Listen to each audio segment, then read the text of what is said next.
The majority whip. Are we in quorum call? No. Thank you, Mr. President. Mr. President, the state of Illinois is my home, and it holds an important place in the history of the American labor movement. All of us learned the name Upton Sinclair in our early days in school, the author of the 1906 novel, The Jungle, which told the story of the horrendous working conditions endured by largely immigrant workers in Chicago's meatpacking plants and led to federal regulation. A. Philip Randolph, founder of the Brotherhood of Sleeping Car Porters, one of America's first unions for African-American workers. He was a civil rights champion and a leader of the 1963 March on Washington. There's also the story of Mary Harris, Mother Jones, an Irish immigrant who survived the Great Famine in Ireland, the yellow fever epidemic of 1867, which took the lives of her husband and children. And after her own dress shop was destroyed in the Great Chicago Fire of 1871, she went on to become a woman labor organizer and a fierce and beloved champion of coal miners. Before she died, she said she wanted to be buried in a place of honor among coal miners. She's buried in the town near my home called Mount Olive, Illinois, in the Union Miners Cemetery, the only union-owned cemetery in America. Aside from being legends of labor history, Upton Sinclair, A. Philip Randolph, Mother Jones had something else in common. They are all members of the Illinois Labor History Society's Union Hall of Honor, founded in 1969 to make sure that important figures and defining chapters in America's labor history are not forgotten. The Society's highest honor is to be named to its Union Hall of Honor. Last month, a longtime friend of mine, John Penn, was inducted into the Illinois Labor History Society's Union Hall of Honor. After nearly 60 years of protecting workers' rights in Illinois, the Midwest, and our nation, John has certainly earned that honor. He's one of 113 men and women who've been inducted into the Union Hall of Honor, but to me, John is one in a million. He got his first union card in 1965 when he was 16 years old. Joined the Labor's International Union of North America, Local 362 in Bloomington, Illinois. He took a break by joining the United States Air Force, serving in Vietnam, Korea, Guam, and then returning back to Bloomington and Local 362. It was the same path taken a generation earlier by his father, Paul Penn, a World War II veteran who rose to become president of the same local. But John's family connections didn't win him any special treatment. He had to rise through the ranks, and rise he did. From business manager of Local 362 to business manager of the 36-county North Central Illinois Laborers District Council, then business manager of the 4-state Great Plains Labor District Council, and in 2008, vice president and regional manager of LIUNA's 10-state Midwest region, and a member of the International Union's General Executive Board, positions to which he has been reelected 3 different times. Under John Penn's leadership, LIUNA Local 362 grew, giving a voice to scores of workers who previously had never benefited from union representation.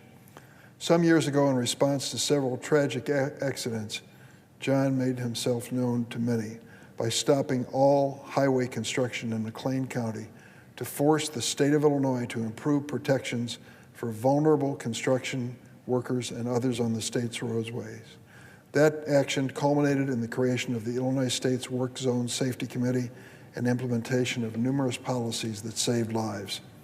Somehow, John also found time to resurrect Bloomington's Labor Day Parade, to serve on several community and state boards, including the United Way of McLean County, the Children's Christmas Party for Unemployed Families, Illinois Special Olympics, McLean County Promise Council, and the Bloomington Normal Advancement and Economic Development Council. He was honored by his hometown newspaper, the Bloomington Panagraph, as its 2003 Person of the Year. He received a 1,000 Points of Light Foundation Award from then-President Clinton in 1997, in recognition of his volunteer efforts and those of all Bloomington normal building tradespeople whom he'd recruited over the years to take part in these organizations. Tomorrow, John Penn's retiring from his position with the Laborers Union. As he begins this new chapter, Loretta and I wish John and Mary, his wife of 55 years, good health, good times with their daughter Sean, their children and grandchildren. John, you've made a real difference for so many people. You are truly a Hall of Famer, and thanks for all that you've done. Mr. President, I ask that the following statement I'm about to make be placed as a separate part of the record. Without objection. Mr. President, in the last 2 centuries, federal support for scientific research has helped to split the atom, defeat polio, explore space, create the internet, map the human genome, develop vaccines and treatments for COVID-19, and so much more. No nation has made such significant investments in science, and no nation's scientists have done more to improve the quality of life. But with the challenges we face today, from devastating diseases to climate change, there's more progress to be made. So America is at a turning point, and unless we commit to providing strong and sustained funding increases for our nation's premier medical and scientific researchers, our position as the world leader will be at risk. That is exactly why, since 2014, I have continued to introduce legislation to keep our nation on the cutting edge. It's entitled the American Cures Act. This bill will provide our top medical research agencies with 5% real funding growth every year. That's steady, predictable growth pegged above the rate of inflation. This money would support the National Institutes of Health, the Centers for Disease Control and Prevention, the Department of Defense Health Program, and the Veterans Affairs Medical and Prosthetics Research Program. This investment would be game changers for the agencies. Consider the National Institutes of Health. It is our nation's, if not the world's, premier medical research agency. Their pioneering work at this single agency saves lives and fuels our economy, supporting nearly 20,000 jobs just in my home state of Illinois. Today, the NIH budget is $47.5 billion. More than 95% of this funding is competitively awarded to scientists, research institutions, and small businesses in every state across the country. Researchers supported by the NIH make tens of thousands of new discoveries every year, breakthroughs that could literally change the world. In recognition of these remarkable feats, Congress has, on a bipartisan basis, increased the NIH annual budget by more than $17 billion since I first introduced the American Cures Act in 2014. This chart is an indication of that growth. It's gone from $30 billion to $48 billion in that period of time since 2014, a 58% increase. These increases would not have been possible without a bipartisan effort in the United States Senate. I enlisted a willing participant and ally and really effective member of the Senate, Patty Murray, to be part of this. Former Senators Roy Blunt of Missouri, who, when the Republicans were in majority control of the Senate, kept up this promise to increase the spending. And retired Senator Lamar Alexander from Tennessee, who shared our passion for medical research. Luckily, we had a leader at the time, Dr. Francis Collins, former director of the NIH, who really did his part in enlisting support for these increases. NIH is not the only federal medical research agency to see significant funding increases. We've also secured $2.4 billion in increased funding for the CDC over the last 9 years. That's a 35% increase since fiscal year 2014. And while it's not reflected in the chart I just showed, both the CDC and NIH also received billions in supplemental funding from COVID rescue bills passed by the Senate in 2020 and 2021. While this year's budget provided a 5.8% bump to the NIH, a $2.5 billion increase, I'm sorry to say we fell short of the 5% real growth target above inflation. If we had met this target, NIH would have received $650 million, up to a level of more than $48 billion. That said, I'm still encouraged about how far we've come. We finally reversed a 22% decline in NIH purchasing power that took place after 12 years of flat funding, but we need to step up our efforts. Diseases like cancer, stroke, opioid addiction, and mental illness will not wait on us. Half of all men and a third of all women in the U.S. will develop cancer in their lifetime.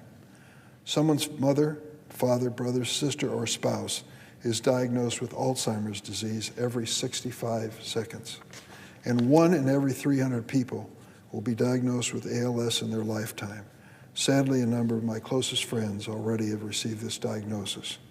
Sustained and robust NIH funding will help cure, prevent, and treat these diseases. It will help the people that we all care about the most, and it already has. Because of NIH funding, listen to this, the American Cancer Society estimates that nearly 3.5 million lives were saved between 1991 and 2019 as a result of improvements in cancer treatment, detection, and prevention. A 32% drop in the cancer death rate since 1991. 30 years ago, HIV was a death sentence, but because of NIH research, that is no longer the case. And because of NIH funding, we're also on the verge of curing, yes, curing sickle cell anemia, an inherited blood disorder that primarily affects African Americans. Consider this, NIH funding contributed to research associated with every new drug approved by the Food and Drug Administration from 2010 to 2019. Let me repeat that for emphasis. There are only 2 countries in the world that allow general advertising of prescription drugs, the United States and New Zealand. You can't turn on the television without hearing the story of a new drug. Every single drug approved by the Food and Drug Administration from 2010 to 2019 started off with government-funded, taxpayer-funded research at the National Institutes of Health. So when you see these wonderful drugs, understand we as Americans put down the initial investment that made these drugs all possible. However, there's a real threat to our nation's investment in medical research. The new House Republican majority, after more than a dozen, in fact 15, painful and embarrassing failed votes to secure the Speaker, announced that Speaker McCarthy had finally won the day. He made some deals, agreements with MAGA Republicans for that to happen. One of those agreements would literally devastate funding for medical research in the future. What a price to pay. He reportedly agreed to hamstring government funding for 2024 at 2022 levels. A senseless move that would cut funding for scientific breakthroughs by roughly 7% and delay the delivery of new cures and treatments for those most in need. So I'd like to know, for the record, which diseases and conditions would Speaker McCarthy and the House Republicans like us to slash funding for? Cancer? Alzheimer's? Parkinson's? Diabetes? ALS? Heart disease? Which one? Speak up, Mr. Speaker. This is supposed to be a new, transparent House of Representatives. If you're going to cut the funding in medical research, what can we put on the back of the burner? And how can we explain that to the families across America?